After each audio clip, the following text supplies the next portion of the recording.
अरे विनीत बेटा, आज बड़ी देर लगा दी।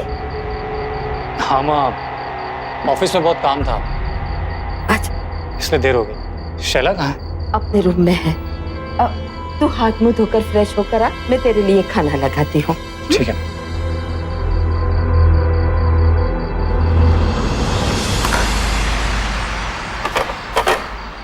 ले बेटा।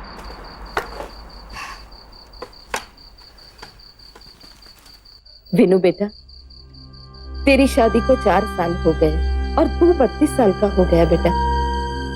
और इस साल मैं भी 67 साल की होंगी। न जाने कब भगवान का बुलावा आ जाए। पूर्वजों को पानी देने वाला कोई तो होना चाहिए ना। माँ, कैसी बातें कर रही हो? और वैसे भी मैं अभी पापा नहीं बनना चाहता। तू पापा नहीं बनना चाहता? ये बहू माँ बनना नहीं चाहती।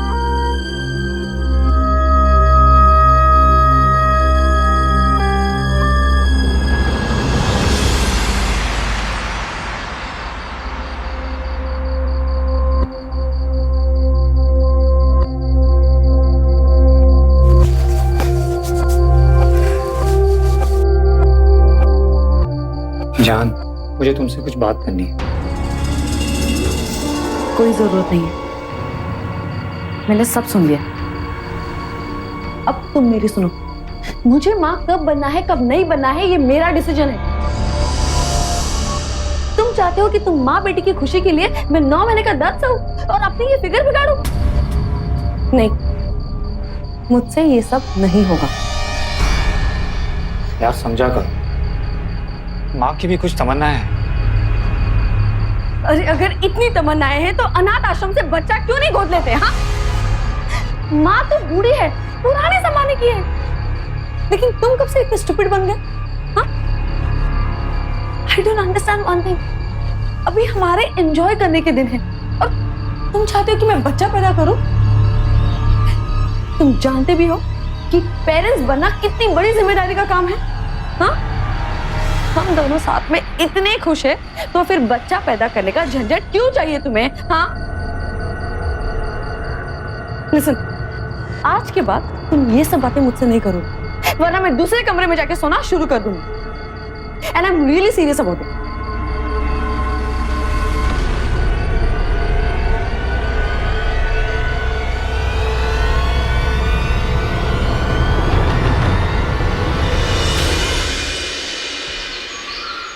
माँ जी, मैं क्लब जा रही हूँ, शाम तक लौटूंगी। हाँ, अरे बेटा 1 मिनट, मैं तुझसे एक बात करना चाहती हूँ। ले तो बेटा, इसमें से कौन सी तस्वीर अच्छी लगती है? क्यों?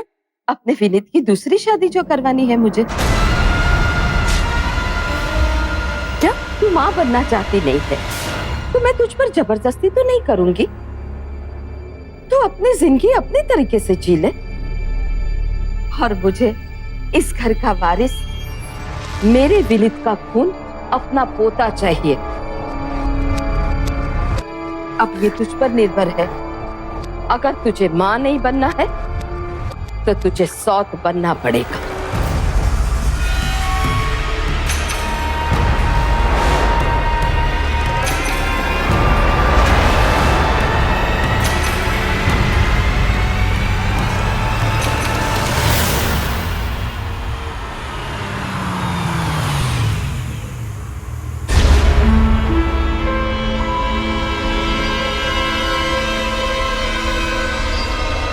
ये तो बहुत ही अच्छी बात है कि आप अपने स्वर्गीय ससुर जी के नाम पर चैरिटी करना चाहती हैं।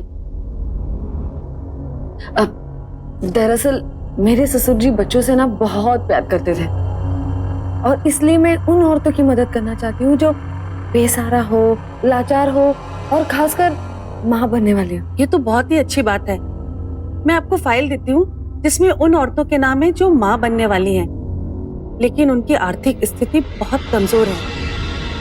आपकी मदद उनकी जिंदगी संवार सकती है। क्या? श्योर। ये देखिए, ये इसका नाम अंजलि है, 2 months प्रेग्नेंट। इसका हस्बैंड ऑटो रिक्शा चलाता था और पिछले महीने ही एक्सीडेंट में उसकी मौत हो गई। बेचारी का दुनिया में कोई भी नहीं है। वो अपने बच्चे के भविष्य को लेकर बहुत परेशान है।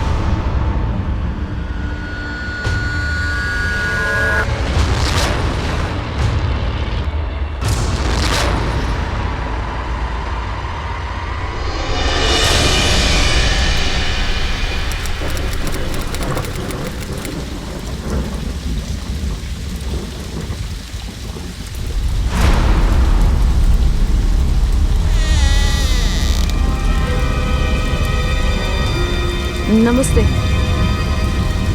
मेरा नाम शैला है। जिनके पास सब कुछ होते हुए भी कुछ नहीं होता, क्योंकि वो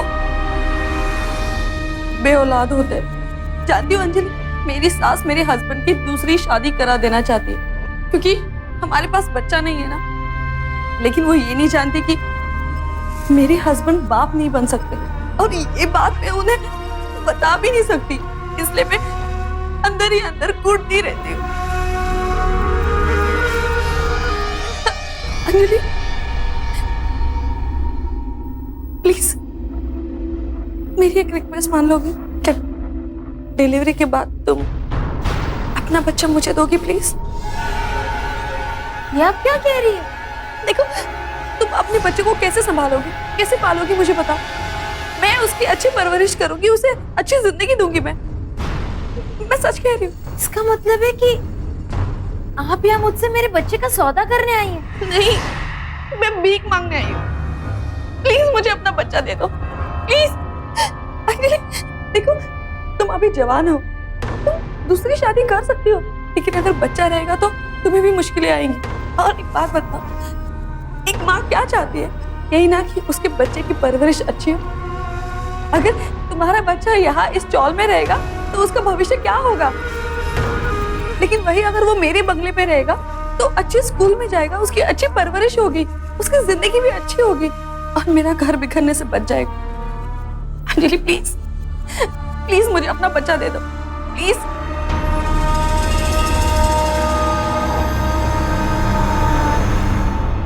लेकिन अगर किसी को ये पता चलेगा कि ये बच्चा आपका नहीं है तो? किसी को पता नहीं चलेगा, मैं हूं ना, मैं सब कुछ संभालूंगी। देखो, तुम अब यहाँ नहीं रह सकते, तुम हमारे साथ रहो और तुम्हारा ध्यान मैं रखूंगी, ठीक है? लेकिन हाँ, कानूनन हर पेपर पर वो बच्चा मेरा हो। उसके बदले में मैं तुम्हें 5 लाख रुपए दूंगी, जिससे तुम अपनी नई जिंदगी शुरू कर सकते हो। अपने बच्चे के भविष्य के लिए ये कुर्बानी दूंगी। Thank you Anjali, thank you so much. तुमने मेरा घर उजड़ने से बचा लिया। Thank you, thank you.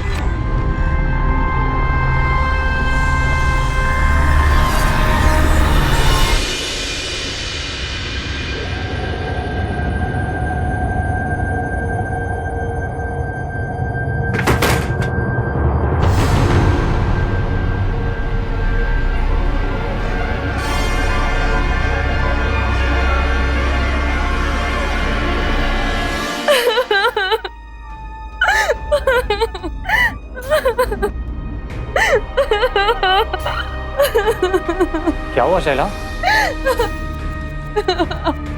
Shaila,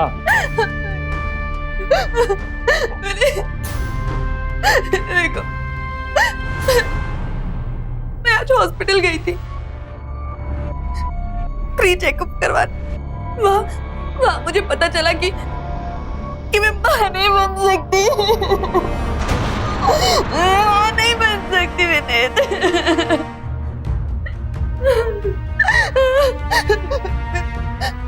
तुम्हारी माँ ना सही कहती, तुम मुझे तलाक दे दो और तुम दूसरी शादी कर दो। मैं तुम्हें कभी बाप बनने का सुख दे ही नहीं पाऊंगी। तुम पागल हो गई हो? तुम मेरी वाइफ हो एंड आई लव यू। मैं तुम्हें तलाक नहीं दे सकता। कोई बात नहीं, तो हम बच्चा गोद ले लेंगे। गोद ले लेंगे, लेकिन माँ को तो अपना खून चाहिए ना। अपना वारिस। लेकिन हम एक काम कर सकते हैं, हम बच्चा गोद ले लेते हैं और फिर वो बच्चा मैंने पैदा किया है ऐसा दिखाएंगे। क्या? नहीं शे, नो वे। ये तो माँ के साथ धोखा होगा। नहीं, माँ बूढ़ी हो गई है और इस उम्र में उनकी खुशी के लिए क्या हम एक झूठ भी नहीं बोल सकते? तुम बिल्कुल टेंशन मत लो, मैं हूं ना, मैं सब कुछ संभालूंगी। लेकिन शैला, ये नाटक ज्यादा दिन तक नहीं चल पाएगा। आज नहीं तो कल माँ को पता चला तो? किसी को कुछ पता नहीं चलेगा विनीत। हम बच्चे की डिलीवरी वसंत विहार वाले घर में करवा देंगे। मैं हूं ना, तुम बिल्कुल भी टेंशन मत लो, मैं सब कुछ संभालूंगी। माँ की खुशी के लिए तुम इतना तो करोगे ना? तुम्हारे अंदर माँ के लिए इतना प्यार है, तुम माँ की खुशी के लिए इतनी हद तक जा सकती हो, तो मैं तो उनका बेटा हूँ, मैं तुम्हारे साथ हूँ। आज से मेरे दिल में तुम्हारे लिए प्यार और इज्जत और बढ़ गई है। मैं अभी माँ के पास जाता हूँ और तुम्हारे प्रेगनेंसी की न्यूज़ देता हूँ, ठीक है?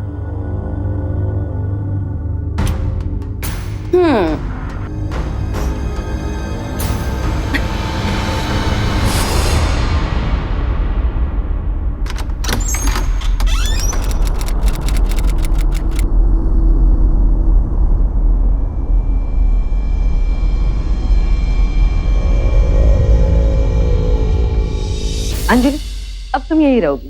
तुम्हारी जरूरत की सारी चीजें यहाँ पर मौजूद है और तुम्हारे पास तो मेरा फोन नंबर है ही। किसी भी चीज की जरूरत पड़े ना, मुझे कॉल कर देना। Thank you so much Anjali, तुम हमारे लिए इतना कुछ कर रही हो। तुम जाओ कमरे में आराम करो। हाँ हाँ,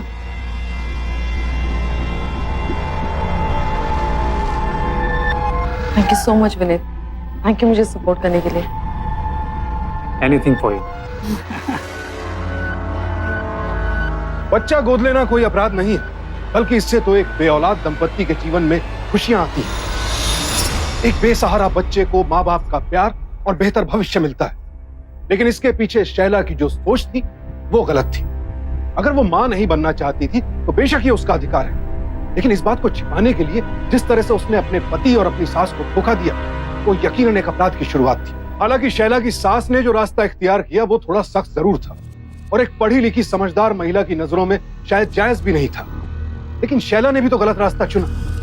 बातचीत के जरिए सबको अपना नजरिया समझाने के बजाय उसने सबकी आंखों में धूल झोंकने का फैसला कर लिया। एक पढ़ी लिखी समझदार महिला होते हुए भी वो रास्ता चुना जो उसे अपराध की तरफ ले जा रहा था। सरोगेसी और गोद देने के कानूनन नियम होने के बावजूद उसने धोखे का रास्ता चुना और तो और विनीत को भी अपने झूठ में शामिल होने को मजबूर कर दिया। लेकिन अभी तो ये इस नाटक की महज शुरुआत भर थी।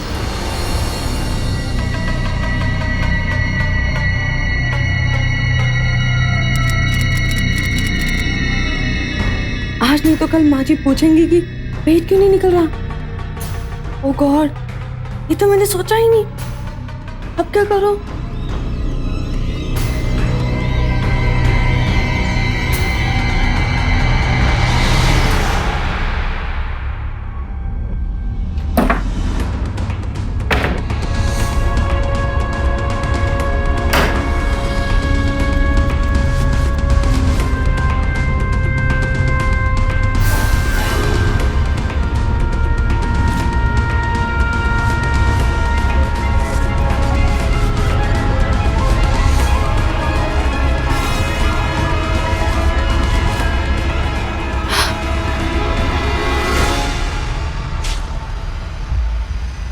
गॉड, ये कितना अनकंफर्टेबल है। मैं 4-5 महीने ऐसे काम कर कैसे रखूंगी? This is so irritating.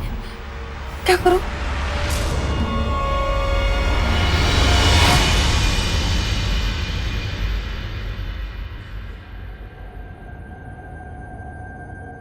ले, अरे बेटा तू क्यों लेकर आई? बैठ, ये देख मैंने तेरे लिए केसर वाला दूध बनाया है, ले दे तो बेटा। बस अब सिर्फ 4 महीने की ही बात है। तेरी डिलीवरी के 1 महीने पहले मैं शकुंतला चाची को बुला लूंगी। हाँ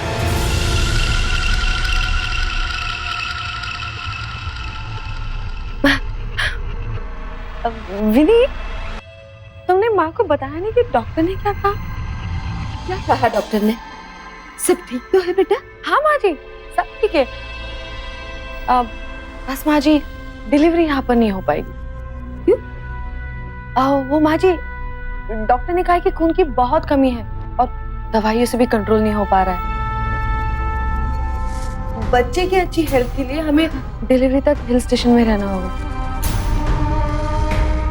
वो विनीत को लगता है कि वहां जाने से बिजनेस में बहुत नुकसान होगा, इसलिए शायद उन्होंने आपको बताया नहीं है ना विनीत? क्यों रे, ऐसा क्यों किया तूने? आने वाले बच्चे से ज्यादा तेरा बिजनेस इम्पोर्टेंट है।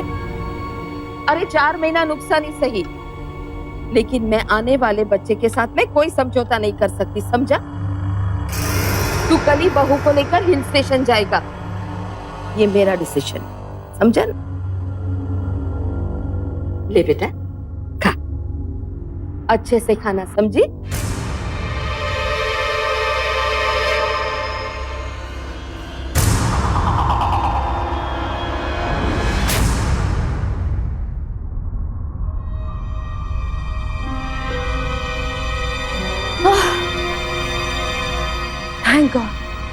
थैंक गॉड मुझे इस डमी पेट से छुटकारा मिल गया। अच्छा हुआ मैं मां नहीं बनी। 9 महीने में इस भारी पेट को कैसे संभालती?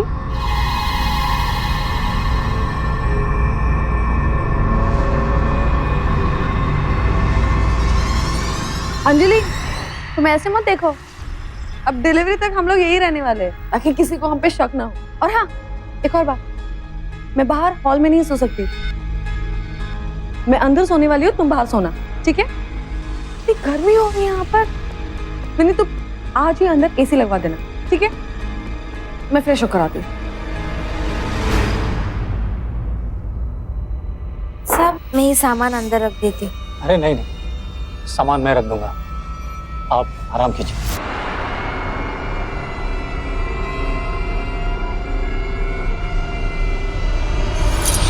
बेचारा विनीत तो अब तक यही समझ रहा था कि शैला ये सब कुछ उसकी माँ की और घर की खुशी के लिए कर रही थी। 4 महीने बीते, अंजलि ने बच्चे को जन्म दिया और अपना बच्चा खुशी खुशी शैला को सौंप दिया।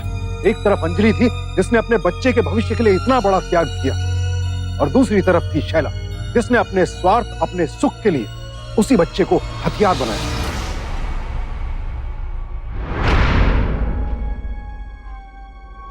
अंजलि, मुझे माफ कर दो प्लीज, मैं भूल गई थी कि बच्चे की माँ तुम हो। तुम्हें बच्चे की बहुत याद आती होगी ना? देखो, मैं नहीं चाहती कि तुम्हारी ममता घुट जाए, इसलिए मेरे पास एक तरीका है जिससे तुम बच्चे के पास रह सकती हो। अगर बुरा ना माने तो क्या तुम बच्चे की आया बनकर हमारे घर में रह सकती हो? Thank you madam, thank you. आपको नहीं पता कि आपने मुझ पर कितना बड़ा एहसान किया। मैं आपका ये एहसान कभी नहीं भूलूंगी, और ना ही मैं ये बात भूलूंगी कि उस बच्चे की माँ मैंने, आप है।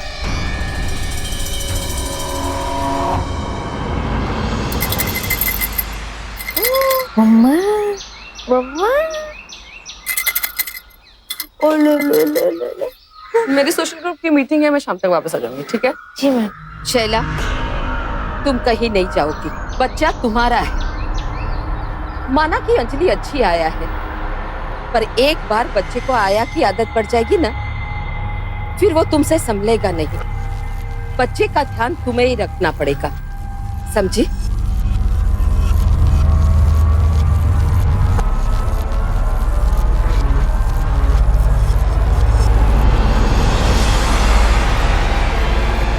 अंजलि, अंजलि, अंजलि, बच्चा कब से रो रहा है? कहाँ हो तुम? एक मिनट, मैं जस्ट होल्ड ऑन। हाँ, अंजलि, कहाँ थी तुम? बच्चे कब से रो रहा है? सॉरी मैडम, किचन में थी। इसे जल्दी से चुप कराओ, और हाँ, इसके बाद तुम्हें मीनू का नाश्ता भी बनाना। जी जी मैडम। हाँ, नो वीकेंड। ये क्या बदतमीजी है? यही मैं तुमसे पूछ रहा हूँ, ये क्या बदतमीजी है? बच्चा अगर अंजलि संभाल रही है तो खाना कम से कम तुम बनाओ। जाओ।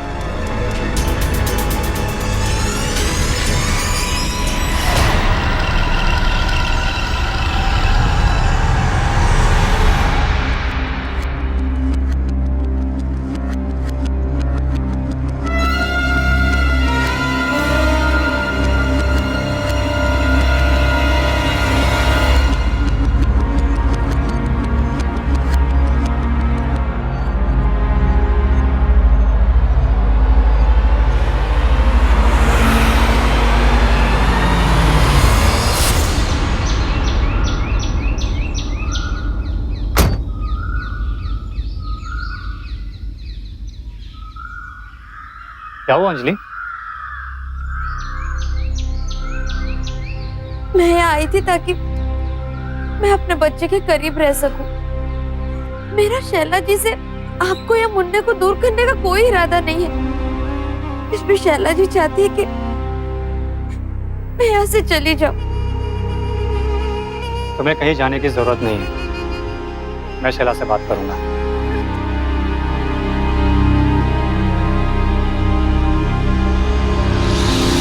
So what? वो आया है और तुम ये मत भूलो कि वो मुन्ने की माँ है और मुन्ना भी उसके बिना नहीं रह पा रहा है। इतनी बड़ी कुर्बानी दी है उसने हमारे लिए, उससे तमीज से बात किया करो। What? अब उस 2 कौड़ी की आया को इज्जत देनी पड़ेगी मुझे? शैला, उसी 2 कौड़ी की आया ने हमारे परिवार को खुशियां दी है। तो क्या करूं? उसके पैर पड़ूं? मंदिर में उसकी मूर्ति लगवाकर उसकी पूजा करूं क्या? लड़ी आया? वो मुन्ने की माँ है। हाँ, वो मुन्ने की माँ है और तुम मुन्ने के बाप। कहीं ऐसा तो नहीं कि मुन्ने के माँ और बाप में माँ बाप का रिश्ता बन गया? शैला, तुम्हारी सोच इतनी गंदी हो सकती है, ये कभी मैंने सोचा नहीं था। तुम मेरी जिंदगी की सबसे बड़ी गलती हो। सुना तुमने? You are the biggest mistake of my life.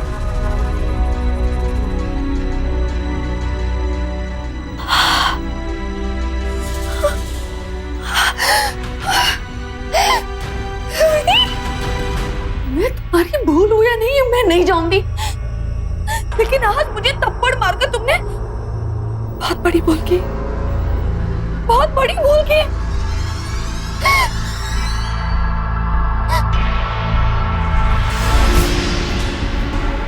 सब कुछ इस बच्चे की वजह से हुआ। सारे फसाद की जड़ ये बच्चा है।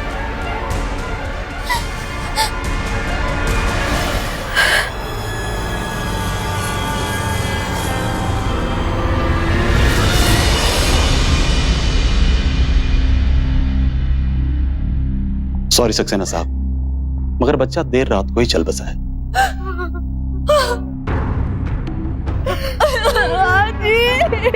मेरे बच्चे मुझे डर के नहीं जा सकते। लगता है कोल्ड ड्रब गलती से किसी ने ज्यादा लगा दिया, जिससे नाक में भर गया और बच्चे की श्वास की नली में अटक गया, जिससे उसकी मौत हो गई। I am sorry.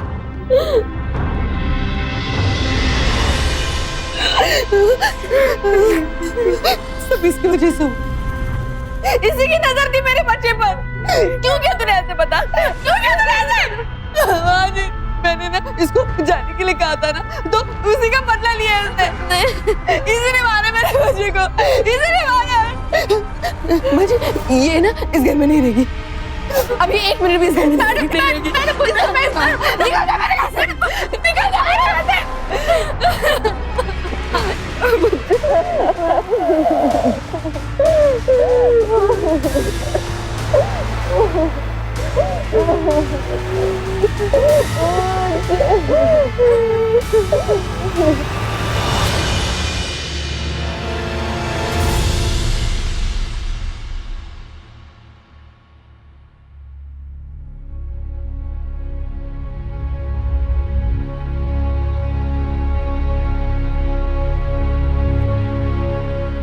तुम अब क्या करने आओगे यहाँ पर? जले पर नमक छिड़कने? अगर ये सब करना ही था तो तुमने हमें बच्चा क्यों दिया? वो तुम्हारा ही बच्चा था। ये तो मैं कहने आई हूँ, वो मेरा बच्चा था। अगर उसे मारना ही होता तो क्यों देती आपको? मैंने अपने बच्चे के अच्छे भविष्य के लिए उसे आपके घर में दिया था। आप खुद सोचिए ना, मैं क्यों मारूंगी अपने खून को? मुझे अच्छी तरह से याद है, मैं रात को उसे दूध पिलाकर उसे आपके कमरे में सुला आई थी। जुकाम तो था नहीं उसे और ना ही सर्दी थी, तो मैं उसे कोल्ड ड्रॉप क्यों लगाती? अब खुद सोचिए।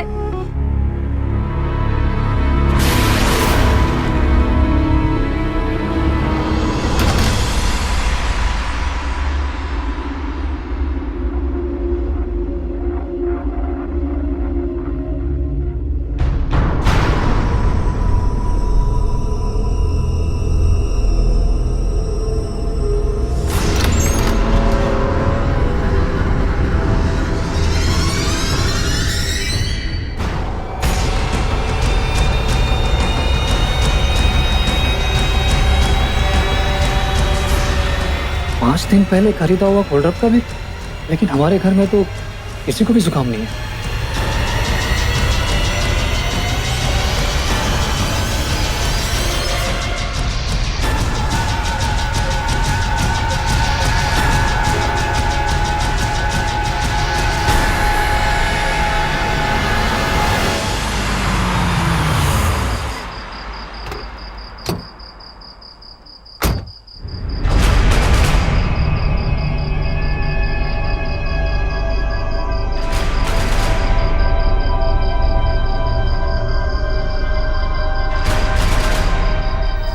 तुम अभी तक सोए नहीं?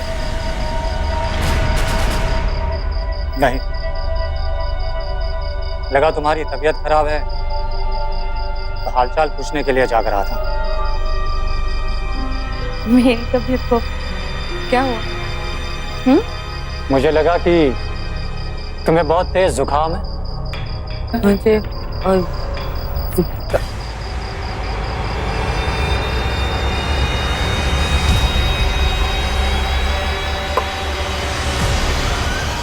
क्यों किया तुमने ऐसा? क्यों? अब जब सब खुल के सामने आ ही गए हैं तो खुलकर ही बात कर लेते। वो बच्चा मेरी जिंदगी में ना मुसीबत बन गया।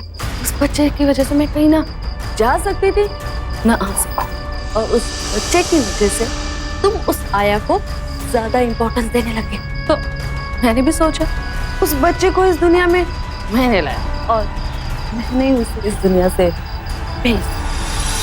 तुम इतनी गिरी हुई हो सकती हो ये मैं कभी सोच भी नहीं सकता था। मैं पुलिस को सब कुछ बता दूंगा। कैसे साबित करोगे तुम? हाँ? तुम तो ये भी साबित नहीं कर सकते कि वो बच्चा मेरा नहीं। उसके बिल्स, कागजात, बर्थ सर्टिफिकेट सब मेरे नाम पर। इनफैक्ट मैं ये साबित कर दूंगी कि तुम्हारा उस आया के साथ नाजायज संबंध था और इसलिए तुमने उसे इस घर में लाया। और मैंने जब अपने बच्चे को उसे सौंपने से मना कर दिया तब तुम दोनों ने मिलकर उसका मर्डर किया। तो जो रिपोर्ट्स मैं पुलिस को पेश करूंगा जो बताएंगे कि तुम कभी मां नहीं बन सकती, वो सारा सच सामने आ जाएगा और जिससे साबित हो जाएगा कि मैंने तुम्हारे दबाव में आकर वो प्लान बनाया था। मेरे भोले भाभी डाले, कौन सी रिपोर्ट? वो रिपोर्ट झूठे थे। अब अगर हम लोग फिर से टेस्ट कराएंगे तो पता चल जाएगा कि मैं मां बन सकती हूं। इसलिए अब फंसोगे तुम। और एडल्ट्री के बिहाफ पर मैं तुमसे तलाक ले लूंगी और ये आधी प्रॉपर्टी मेरी हो जाएगी। एनीवे, मुझे बहुत नींद आ रही है। ये सब ड्रामा ना बाद में करते हैं। वैसे भी बहुत दिनों से मैं ना ठीक से सोई नहीं। ठीक है, गुड नाइट।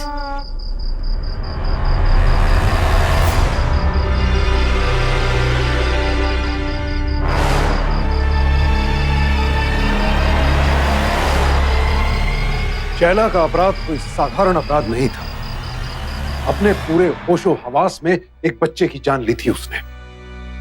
आज भी दुनिया भर में, हर देश, हर तबके में मां का ओहदा सबसे ऊंचा होता है, क्योंकि एक मां अपने बच्चे के लिए जो कुर्बानी देती है उसकी कोई तुलना ही नहीं है। लेकिन अगर एक मां अपने सुख के लिए बच्चे की बलि चढ़ा दे तो उससे बड़ा गुनहगार भी कोई नहीं है। इसीलिए शैला का यह अपराध ना तो सामाजिक दृष्टि से, ना नैतिक और ना ही कानूनी दृष्टि से माफी के लायक था, विनीत सकते में था। जिस पत्नी की खुशी के लिए उसने जमीन आसमान एक कर दिया, उसी ने उसे इतना बड़ा धोखा दिया। और अपने अपराध पर शर्मिंदा होने के बजाय वो किसी पेशेवर कातिल की तरह मुस्कुरा रही थी। शैला की नजरों में उसका यह प्लान परफेक्ट था, लेकिन वो भूल गई कि नापाक इरादों से बनाया गया घरौंदा एक न एक दिन ढहता जरूर है।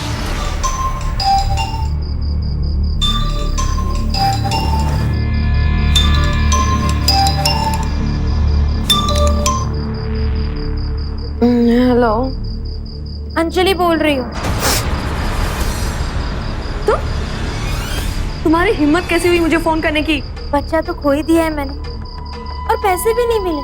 सोचा कि वो 5 लाख ले ही लूं, जिसका आपने वादा किया था। आगे ना अपनी औकात पर, तुम्हें तुम्हारे पैसे मिल जाएंगे।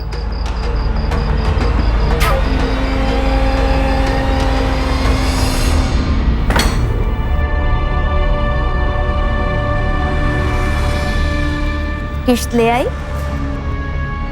हाँ,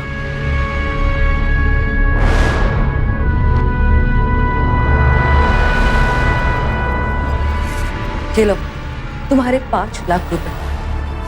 तुम्हारी हैसियत से तो ज्यादा ही। इतने से मेरा कुछ नहीं होगा मैडम। वो क्या है ना, इतने दिन उस आलीशान घर में रहकर अब मेरा मन इस छोटे से घर में नहीं लगता।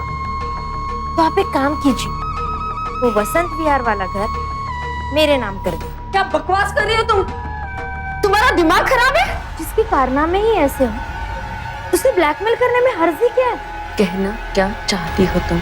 मेरे पास चैरिटी मेडिकल सेंटर के कागजात हैं, जिसमें पति का नाम राकेश यादव, और तब मैं 2 महीने की प्रेग्नेंट थी। और उसके बाद भी मेरे पास दवाओं के बिल्स भी हैं, जब मैं 6 महीने की प्रेग्नेंट। ये सब कागजात लेकर मैं तुम्हारे सास के पास ले जाऊंगी, उन्हें कागजात दिखाऊंगी भी और उन्हें सब कुछ बताऊंगी भी। अरे करोड़ों की प्रॉपर्टी है तुम्हारे पास।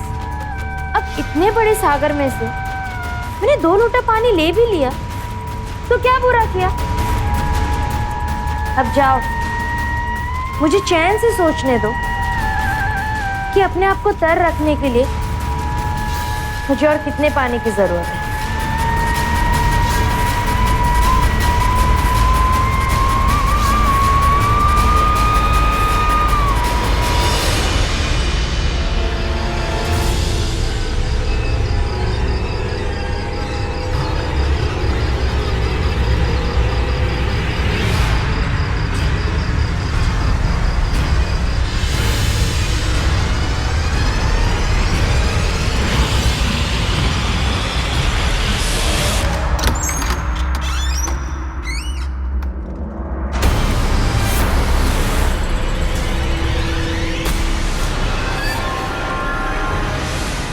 ये लो फ्लैट के पेपर्स, इन्हें रखो और मेरा पीछा छोड़ो। अभी कहाँ मैडम, अभी तो आखिरी किश्त बाकी है। वो क्या है ना, जो मैंने खोया है मुझे वो वापस चाहिए। तुम्हारा पेट है या कुआं? भरता ही नहीं है। अब क्या चाहिए तुम्हें? क्यों कर रही हो तुम ये सब? मुझे अपना बच्चा वापस चाहिए, जो तुम्हारे वजह से खोया है। ये लो तलाक के पेपर्स, और इसे साइन करो ताकि मैं तुम्हारे पति से शादी कर सकूं। उससे मुझे अपना बच्चा मिलेगा, पैसे की ताकत मिलेगी। चुपचाप साइन करो इस पर। अंजलि, ज्यादा खाने से बदहजमी होती है, और कभी कभी बदहजमी मौत का कारण भी बन सकती है। अरे ये सारी प्रॉपर्टी और पति को ना खोने के लिए तो मैंने ये सब नाटक किया। 9 महीने मां बनने का नाटक किया मैंने, और अब तुम चाहती हो कि मैं वो सब खो दूं? हाँ? खोगी तो तुम, और वो भी अपनी जिंदगी।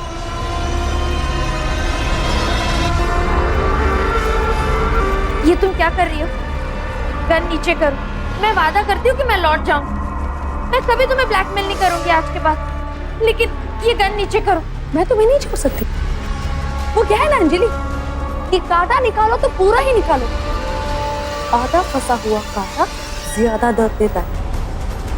और तुम्हारे बच्चे को मैंने इसलिए मारा क्योंकि वो मेरे जिंदगी का रोड़ा बन गया था, और अब तुम मेरी जिंदगी का कांटा बन गई हो। कांटा इसलिए जाओगी तो तुम अपने बच्चे के पास, और हाँ, किसी को कुछ भी पता नहीं चलेगा।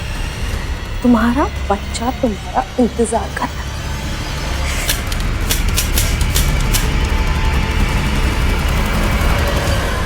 गन क्यों नहीं चल रही?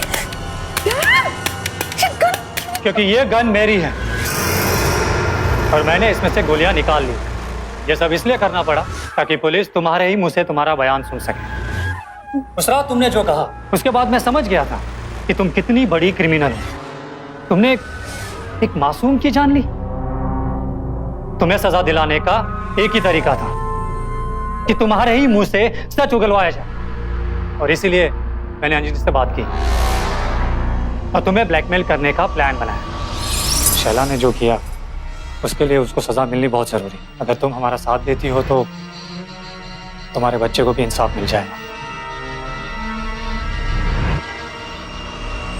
ठीक है। इंस्पेक्टर साहब, ले जाइए।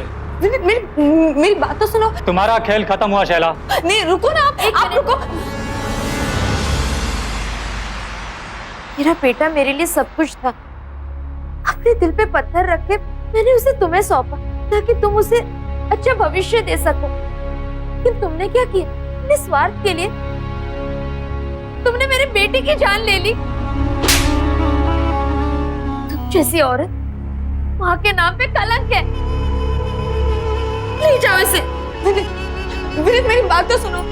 विनीत, अदालत ने शैला के अपराध को बेहद गंभीर माना। बच्चे की हत्या के लिए उसे आईपीसी के सेक्शन 302 और अंजलि की हत्या के प्रयास के लिए आईपीसी के सेक्शन 307 के तहत उम्र कैद की सजा हुई, और आज वो जेल की सलाखों के पीछे है। लेकिन सवाल ये उठता है कि क्या शैला को सजा मिलने से अंजलि और विनीत को इंसाफ मिला? शैला ने एक मासूम बच्चे की जान यूं ले ली मानो कोई बेजान खिलौना। शैला जैसे तथाकथित सभ्य और सुशिक्षित लोगों की यह सोच प्रश्न खड़ा कर देती है। आखिर हासिल क्या हुआ शैला को? जिस आजाद जिंदगी के लिए उसने एक मासूम का खून किया, क्या उसे वो आजाद जिंदगी हासिल हुई? मिली तो बस उम्र कैद। शैला जहां निंदा की पात्र है, वहीं अंजलि के साहस, उसकी हिम्मत की तारीफ करनी होगी। अपने बच्चे की कातिल को सलाखों के पीछे पहुंचाया उसने। कम संपन्न और कम पढ़ी लिखी होने के बावजूद उसकी ईमानदारी और औरों के प्रति उसका जज्बा वाकई काबिले तारीफ। इंसान का लालच और सब पर नियंत्रण करने की उसकी चाह, इन दोनों का मेल बहुत घातक होता है और उसका परिणाम बेहद दर्दनाक होता है, जैसा कि आज की घटना में हमने देखा। तो सावधान रहें, सतर्क रहें और सिर्फ अपने लिए नहीं, सबके लिए जीना सीखें। इसी प्रार्थना के साथ अब मैं सुशांत सिंह आपसे विदा लेता हूं। फिर मुलाकात होगी ऐसी एक और सत्य घटना के साथ। देखते रहें सावधान इंडिया, फाइट बैक नाउ, क्योंकि अब सवाल है परिवार का। तो सावधान